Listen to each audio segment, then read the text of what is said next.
بسم الله الرحمن الرحيم الحمد لله نحمده ونستعينه ونستغفره وأشهد أن لا إله إلا الله وحده لا شريك له وأشهد أن محمدا عبده ورسوله صلى الله عليه وعلى آله وصحبه وسلم تسليما كثيرا أما بعد கண்ணியத்துக்குரிய சகோதரர்களே பெரியார்களே,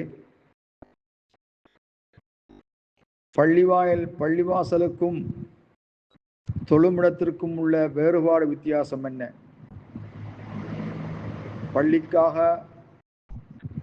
பூமி வக்ஃப் செய்யப்பட்டு அதில் பள்ளி நிர்மாணிக்கப்பட்டிருக்கிறது.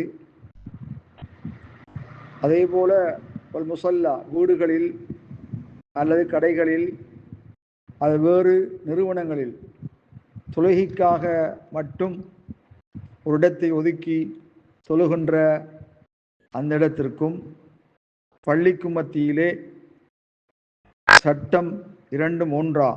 தஹிய்யத்துல் மஸ்ஜித் தொழுகின்ற வகையில், தொழுபொருளை தேடுகின்ற வகையில், வியாபார கொடுக்கல் வாங்கல் இது போன்ற வேறு காரியங்களை செய்யும் வகையில் அவ்விரண்டுடைய சட்டம் ஒன்றா அல்லது வேறுபட்டதா என்பது சம்பந்தமாக கணியத்துக்குரிய சகோதரர்களே, ஹுக்மு தஹிய்யத்துல் மஸ்ஜிதி ஃபீமா லஹர, தஹிய்யத்துல் மஸ்ஜித் தொழுவதுடைய சட்டத்தை கூறுவதற்கு முன்னால் முசல்லா மஸ்ஜித் தொழுமிடத்திற்கும் தொழும் தானம் பள்ளிவாயல் இவ்விரண்டுக்கு மத்தியிலே உள்ள வேறுபாடு. தொழுமிடம் மகானு சலாத்தின் ஃபகத், தொழுகைக்கு உரிய இடம் மாத்திரமே. பள்ளியை பொறுத்தவரையில் பொதுவாக தொழுவதற்காக தயார் செய்யப்பட்டது. அங்கு வருபவர்களெல்லாம் அதிலே தொழுவார்கள். அது பள்ளிக்காக வக்ஃப் செய்யப்பட்ட பூமி, அதிலே பள்ளி நிர்மாணிக்கப்பட்டிருக்கிறது அல்லது நிர்மாணிக்கப்படாமல் இருக்கலாம். பூமி பள்ளிக்காக வக்ஃப் செய்யப்பட்டது. ஆகவே அந்த பள்ளி வாயிலிலே வியாபார கொடுக்கல் வாங்கல் செய்வது சாத்தியமாகாது. முசல்லா தொழுமிடத்தை பொறுத்தவரையில் தொழுவது, தொழுகை விடுவது சாத்தியமாகும்.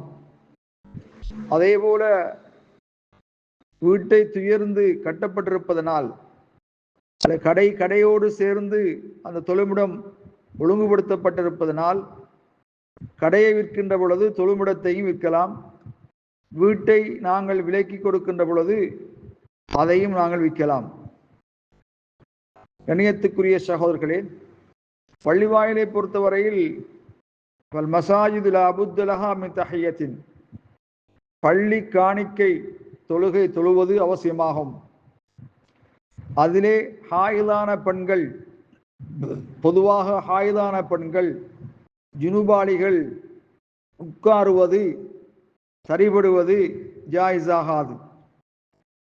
கண்ணியத்துக்குரிய சகோதரர்களே, அன்னஹு லா யஜ்லிசு ஹத்தா யக்தஸில, குளிக்கும் வரை, அவர்கள் துப்புரவாகும் வரை, ஜனாபத்து இருக்கும் வரை பள்ளியில் உட்காருவது தரிபடுவது. ஹாயிதான பெண் குளித்து துப்புரவாகும் வரை பள்ளியிலே தரிபடுவது ஜாயிஸாகாது. ஏனென்றால் நபி அலைஹிஸ்ஸலாத்து வஸ்ஸலாம் சொன்னார்கள், இன்னில உஹில்லு மஸ்ஜித் லி ஹாயிதின் வலா ஜுனுபின், ஜுனுபாலிகளுக்கோ அல்ல ஹாயிதான பெண்களுக்கோ பள்ளியை நான் ஹலாலாக்க மாட்டேன் என்ற செய்தி சஹீஹான ஹதீஸிலே வந்திருக்கிறது. அதே நேரத்திலே சில சஹாபாக்களை தொட்டும் அறிவிக்கப்பட்டிருக்கிறது, அன்னஹு கான அஜ்லிசு, சில சஹாபாக்கள் பள்ளியிலே ஜுனுபாலியா இருக்கும் நிலையில் உட்கார்ந்து தரிபட்டிருக்கிறார்கள் என்ற செய்தி. ஆனால் ஒரு சமயம் அவர்களுக்கு மேல் கூறப்பட்ட ஹதீஸ் எற்றியிருக்காது, அவர்கள் அதை தெரிந்திருக்க மாட்டார்கள் என்ற வகையில் அவர் உட்கார்ந்திருக்கலாம். ஆகவே கண்ணியத்துக்குரிய சகோதரர்களே, ஹுக்மு தஹிய்யத்துல் மஸ்ஜித் பள்ளி காணிக்கை தொழுகையின் சட்டம் சில உலமாக்களுடைய கருத்தின்படிக்கு வாஜிபுன் கட்டாயம் என்பது அது கவியுன் ஜித்தன் முற்றிலும் உறுதியான ஒரு செய்தியாக இருக்கின்றது.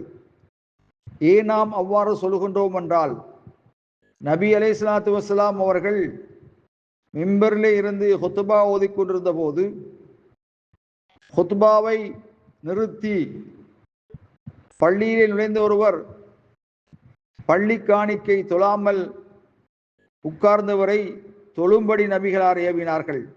ஆகவே முக்கியமான ஒரு கடமையிலே ஈடுபட்டிருந்த பொழுது ஹுத்பா பிரசங்கம் செய்து கொண்டிருந்த போது நுழைந்த ஒருவர் விட்ட பிழையை நபிகளார் ஹுத்பாவை நிறுத்தி அவரை தொழும்படி ஏவியிருக்கின்றார்கள். ஆகவே கணியத்துக்குரிய சகோதரர்களே, அந்த ஹதீஸ் தஹியத்துல் மஸ்ஜித் தொழுவது கட்டாயம் என்ற கருத்தை வலியுறுத்தி கொண்டிருப்பதாக சில உலமாக்கள் குறிப்பிட்டிருக்கின்றார்கள். மேலும் ஹத்தீப் பள்ளியிலே நுழைகின்ற பொழுது அவர் தஹியத்துல் மஸ்ஜித் தொழுவது அவருக்கு கடமையாகாது, அவசியமாகாது. அந்த வகையிலே நாம் அதை பேணிக்கொள்வது அவசியமாகும். இந்த நேரத்திலே தஹியத்துல் மஸ்ஜித் கட்டாயமா இல்லையா என்பதிலே நாம் கூறக்கூடிய கருத்தாகிறது அன்னஹா சுன்னத்துன் முஅக்கதத்துன், அது உறுதியான சுன்னத்தான நபிகளாருடைய வழிமுறையாக இருக்கும். யாராவது ஒருவர் தொழாது உட்கார்ந்தால் அவர் மக்ரூஹான கராஹியத்தான வெறுக்கத்தக்க ஒரு செயலை தேடிவிட்டதாகத்தான் கூறப்படும். வல்லாஹு அலம் பிஸ்ஸவாப்.